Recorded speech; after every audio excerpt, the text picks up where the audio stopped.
Crepe myrtle can be propagated by plant cuttings or by seeds. The seeds come from the fruit of the plant, which are formed after the flower fades.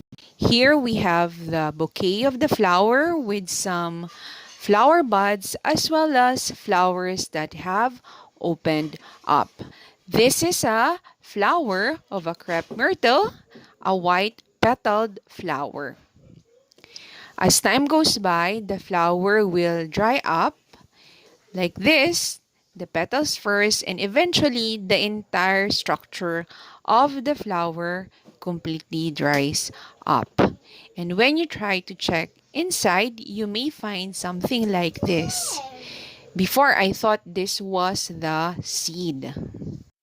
I was wrong. This is not the seed of a crepe myrtle.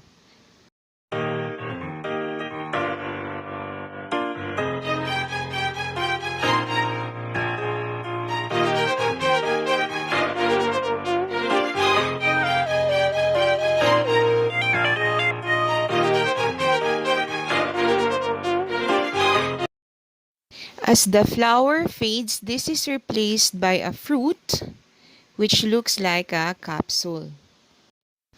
Not all of the flowers are replaced by fruits. Some just completely drops off and wilts away.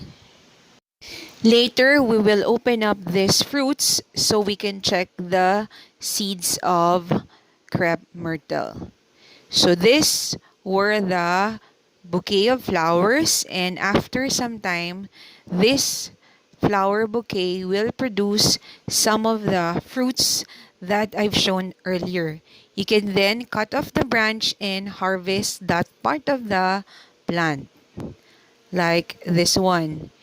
Here we have fruits that are already dried and some of them are still green. What we will do is we'll try to open this up so we can collect some of the seeds. The fruit are quite tiny and the seeds are even smaller. I just use my hand to open these tiny seeds, and let me show you what the seeds look like. So we have some seeds that were coming from the green fruit. So those are the seeds. And we have some seeds that we found in the dried up fruit. I prepared a container and put some paper towels there. I wet the paper towels and I will try to germinate these seeds using this. So we'll put our seeds there one by one, and I'm placing this in an area where there is some indirect sun. Then I will just keep this tissue or paper towels moist until I see the seeds germinate. So, after 7 days, this is what the seeds look like. It still haven't germinated. And I'm actually thinking if I'm doing the right thing. At one point, I wanted to throw this away, but then I thought, okay, we'll just try to germinate this further or allow it to grow. So I prepared a pot, or not really a pot, I prepared a container with some carbonized rice hull, and then I placed these seeds that were already soaked in this paper there. And we'll just place it there one by one and pray that this germinates. What I'm going to do now is I will keep this container with carbonized rice hull moist, and then I'm going to place it in our greenhouse where these seeds will be exposed to heat and of course some sun. Then its waiting time again. So, let's see what happens after a few more days. So this is our container, and those brown thing that you see are the seeds. Just make sure that this is exposed to some sun. On day 10, as you can see, there are already signs of a tiny plant that's gonna grow.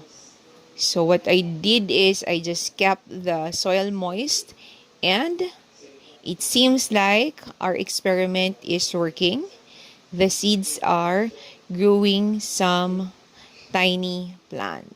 So we have now, it looks like we have 2 plants that are growing, and there's another one which seems to be growing as well.